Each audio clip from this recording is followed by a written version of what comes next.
Robert Downey Jr. may play the role of Iron Man, but it doesn't make him Tony Stark.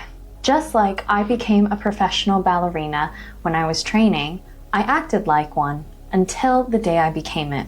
I performed the role of the Sugar Plum Fairy, but it didn't change who I am. Robert Downey Jr. is still Robert Downey Jr., and I am still Eliana. You may have a grand 5-year plan, but you will fail if all you do is perform a persona. If you're tired of feeling like a fraud and feel like all that you have been doing is just go and do and are getting no results, and you don't know why, it's because you don't understand the 3 fundamentals of success, which is be, do, and have. So let's talk about the have, do, be domination. This is what is currently shaping culture and the success of people today. In this have, do, be domination, the way that you are thinking. For instance, if I have $1 million, I will live a happier life. There are 4 things that drive this particular behavior. Culture, which is what shapes the way you think, education, which in turn has rewarded achievement over personal development, economics, which drive your priorities with your finances and money, and psychology. Reward action becomes a reward loop. This is a trap that reflects how people are conditioned to think in achievement-driven societies. So let's talk about reverse engineering. The be, do, have model is centered on identity-first behavior change, and it promotes internal alignment and embodying the traits of the desired outcome first instead of chasing goals based on lack. In a 2018 Gallup study, people with strong senses of purpose and identity were 70% more likely to succeed in their personal goals and less likely to burn out. In the 2017 Journal of Research and Personality, found that purpose predicts higher income and net worth. I think this is all very interesting because we live in a world where everyone is saying to themselves, if I have this, I will get this, but they're not actually thinking about how to get what it is that they want. Purpose and identity aren't just about health and happiness, but it can actually boost your financial outcome. So let's look at how to apply this be, do, have model. The first step is to become. For example, when I was training to become a ballerina, I had a role model. Her name was Marianela Nunez, and she was the most beautiful, gorgeous, and she still is to this day, in my opinion, one of the greatest ballerinas in the entire world. And I researched everything that Marianela did. I listened to podcasts, I watched videos, I even watched rehearsals of her with the Royal Ballet to see what it is that she had to work on, but also what it was that she brought to the table. And I developed my training abilities based on her ability to dance. I trained like her, I tried to think like her, and anytime I was dancing, I tried to embody her movement. And when I did this, it actually caused me to start to have a professional mindset before I even was a professional. And when I got to the professional side of dance, a lot of them would say that I had qualities that were soft like her dancing. So who is an example in your life that you take inspiration from? I want you to think about it, and you need to become a student of the person that you take inspiration from. And what this looks like, especially if you have indirect mentors, like people on YouTube, like people on Instagram, people on social media, these are indirect mentors, those that you do not necessarily know and are not speaking directly into your life, but are producing content for you that changes the way you think.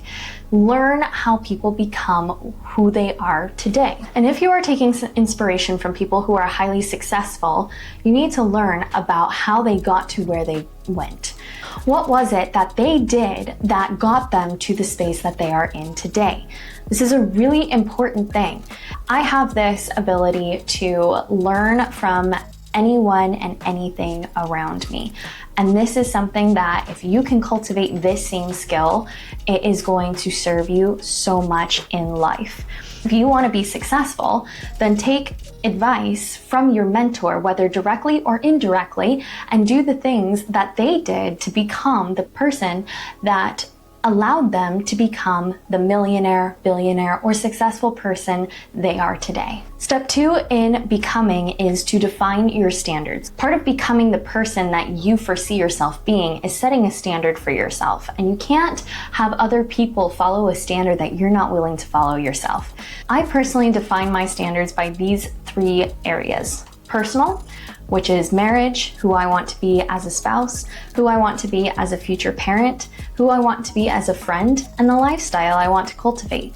For me, that means I want to cultivate a peaceful and profitable life. So I am going to only take steps that get me to a peaceful and profitable life in the things that I do. So that is the only thing that I am saying yes to in this season. The second one is professional. How I want to show up at work really matters. And so I have to think about, how do I want to show up at work? How do I want to be perceived? And when I say perceived, I don't mean liked. It's one thing to be liked by everyone, but it's a whole other thing of putting yourself out there in a way that you want people to perceive you. For me, I want people to respect me. I want people to take me seriously. And when it comes to that, I have to present myself in a way that allows them to take me seriously and to trust me and to say, you know what? I respect her for what she's doing and may not agree with her, but I respect her. And the third one is financial, not material, not the things that I want to spend money on, but financial. How do I feel about debt? How do I feel about spending and my budget? How about money management? How do I multiply my finances? These are all things that go under defining my standards. We are using wisdom in our standards, in our personal, professional, and financial situation so that we can actually go after the life that it is that we want. Which brings me to the next one, which is, how do we do things? In this case, it's going to look like taking small steps every day to get where you want to go. You have to have a daily standard, and I'm referring back to becoming. When you become what it is and you set yourself up for defining your standards and you now have a standard, you are now becoming the person that is putting that standard to use. So have a daily standard that you are practicing. For me, I have 3 things that I do every single day. The first one is mindset, cultivating a space of internal peace in my mind.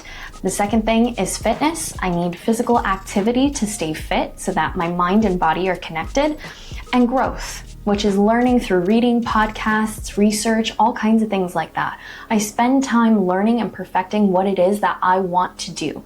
I'm a ballet dancer and I am a ballet teacher, and I am so good at both of those things. But here's the thing. I am in a particular business now, which is a dance studio owner, but I also know that may not be the most sustainable thing for me in my entire life. I'm not going to be a studio owner necessarily for the next 50 years. When I see myself 5-10 years from now, I see myself as a mom, as a stay-at-home mom, raising her kids, doing different things that are very different to what I'm doing now. And so in order to set myself up for the person that I want to be 5 to 10 years from now, I have to make sure that my actions align with those things. I need to study. I need to learn for the next phase of my life, not because it's not going to be helpful now, but because it's going to help me become and do the things that are going to get me to where my goals are going. And the next one is have. Have is not just about the things that you want to have, it's about what you currently have. Everyone has something that you can start with. For instance, the American dream used to be that someone would come to America with $40 and build a life here.